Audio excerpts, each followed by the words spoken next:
माता गुरुत्तरो भूमेः।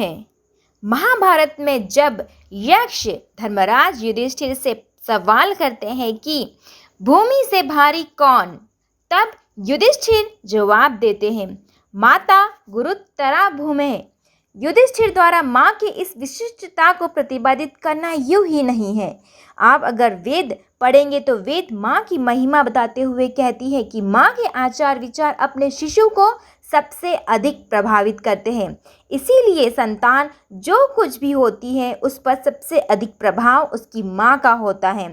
माँ धरती से भी गुरुतर इसीलिए है क्योंकि उसके संस्कारों और शिक्षाओं में वो शक्ति है जो किसी भी स्थापित मान्यता, धारणाओं और विचारों की प्रासंगिकता खत्म कर सकती है। इन बातों का सबसे बड़ा सशक्त उदाहरण हमारे पुराणों में वर्णित माँ मदालसा के आख्यान में मिलता है। मदालसा राजकुमार ऋतुध्वज की पत्नी थी। ऋतुध्वज एक बार असुरों से युद्ध करते गए। युद्ध में उनकी सेना असुर पक्ष पर भारी पड़ रही थी। ऋतुध्वज की सेना का मनोबल टूट जाए इसीलिए मायावी असुरों ने ये अफवाह फैला दी कि ऋतुध्वज मारे गए हैं। ये खबर ऋतुध्वज की पत्नी मदालसा तक भी पहुंची तो वो इस गम को बर्दाश्त नहीं कर सकी और इस दुख में उसने अपने प्राण त्याग दिए। उधर असुरों पर विजय प्राप्त कर जब ऋतुध्वज लौटे तो वहां मदालसा को नहीं पाया। मदालसा के गम ने उन्हें मूर्छित कर दिया और राजकाज छोड़कर अपनी पत्नी के वियोग में वो विक्षिप्तों की तरह व्यवहार करने लगे। ऋतुध्वज के एक प्रिय मित्र थे नागराज।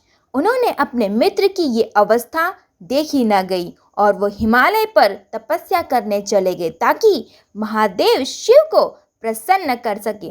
शिव प्रकट हुए और वरदान मांगने को कहा तो नागराज ने उनसे अपने लिए कुछ न मांगकर अपने मित्र ऋतुध्वज के लिए मदालसा को पुनर्जीवित करने की मांग रख दी। शिव जी के वरदान से मदालसा अपने उसी आयु के साथ मानव जीवन में लौट आई और पुनः ऋतुध्वज को प्राप्त हुई। मदालसा द्वारा शिशुओं को सच्चा ज्ञान देना। मृत्यु के पश्चात मिले पुनर्जीवन में मदालसा को मानव जीवन की, मानव शरीर की नश्वरता और जीवन के सार तत्व का ज्ञान करा दिया था। अब वो पहले वाली मदालसा नहीं थी, लेकिन उसने अपने व्यवहार से इस बात को प्रकट नहीं होने दिया। पति से वचन लिया कि होने वाली संतानों के लालन पालन का दायित्व उसके ऊपर होगा और पति उससे पूरा सहयोग करेंगे। मदालसा गर्भवती हुई तो अपने गर्भस्थ शिशु को संस्कारित करने लगी। उसे भी वो ज्ञान देने लगी जिस ज्ञान से वो स्वयं परिपूर्ण थी। वो अपने गर्भस्थ शिशु को लोरी सुनाते हुए कहती थी कि हे मेरे शिशु, तू शुद्ध है, तू बुद्ध है, संसार की माया से निर्लिप्त है। एक के बाद एक 3 पुत्र हुए। पिता क्षत्रिय थे। उनकी मान्यता थी कि पुत्रों का नाम भी क्षत्रिय गुणों के अनुरूप हो, इसलिए उस आधार पर अपने पुत्रों का नाम रखा विक्रांत, सुबाहु और शतुमर्दन। उनके सारे पुत्र मदालसा से संस्कारित थे। मदालसा ने उन्हें माया से निर्लिप्त निवृत्ति मार्ग का साधक बनाया था। इसीलिए सबने राजमहल त्यागते हुए संन्यास ले लिया। पिता बड़े दुखी हुए कि ऐसा हुआ तो कैसे चलेगा। मदालसा फिर से गर्भवती हुई तो राजा ने अनुरोध किया कि हमारी सब संतानें अगर निवृत्ति मार्ग की पथिक बन गई तो ये विराट राजपाट को कौन संभालेगा। इसीलिए कम से कम इस पुत्र को तो राजकाज की शिक्षा दो। मदालसा ने पति की आज्ञा मान ली। जब वे 9 माह की गर्भवती थी तो उस अवधि में उन्होंने राजपाट का पूर्ण ज्ञान लिया।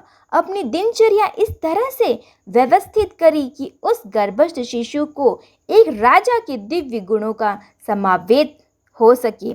उन्होंने अपना संवाद एक रानी की भांति रखा जिसे वह शिशु अपने राजपाट को पूर्ण निष्ठा के साथ निभा सके। रानी मदालसा को चौथे पुत्र के रूप में पुत्र अलर्क की प्राप्ति हुई। रानी मदालसा व राजा ऋतुध्वज ने राजधर्म व क्षत्रिय धर्म की शिक्षा उस अलर्क शिशु को दी। अलर्क दिव्य मार्ग से संस्कारित थे, इसीलिए उनकी गिनती सर्वगुण संपन्न राजाओं में होती है। उन्हें राजकाज की शिक्षा के साथ माँ ने न्याय, करुणा, दान इन सब की भी शिक्षा दी। बालक क्षत्रिय कुल में जन्मा हो तो ब्रह्मज्ञानी की जगह रण कौशल से युक्त होगा। नाम शूरवीरों जैसे होंगे तो उसी के अनुरूप आचरण करेगा। इन सब स्थापित मान्यताओं को मदालसा ने एक साथ ध्वस्त करते हुए दिखा दिया कि माँ अगर चाहे तो अपने बालक को शूरवीर और शत्रुंजय बना दे, और वो अगर चाहे तो उसे धीर, गंभीर, महात्मा, ब्रह्मज्ञानी और तपस्वी बना दे। अपने पुत्र को एक साथ साधक और शासक दोनों गुणों से युक्त करने का दुर्लभ काम केवल माँ का संस्कार कर सकता है, जो अलर्क में माँ मदालसा ने भरे थे। स्वामी विवेकानंद जी ने यूं ही नहीं कहा था कि अगर मेरी कोई संतान होती तो मैं जन्म से ही उसे रानी मदालसा की लोरी सुनाते हुए ये कहता, त्वमसि निरंजन। भारत की धरती मदालसा की तरह अनगिनत ऐसी माँओं की गाथाओं से गौरवान्वित है, जिसने इस भारत भूमि और महान हिंदू धर्म को चिरंजीवी बनाए रखा है। रानी मदालसा की कहानी से हमें यही शिक्षा मिलती है कि आज सभी माता पिता को यह जानना और समझना ज़रूरी है कि यदि हम चाहे तो अपनी संतान में दिव्य गुणों का समावेश करते हुए एक भावी पीढ़ी का निर्माण कर सकते हैं।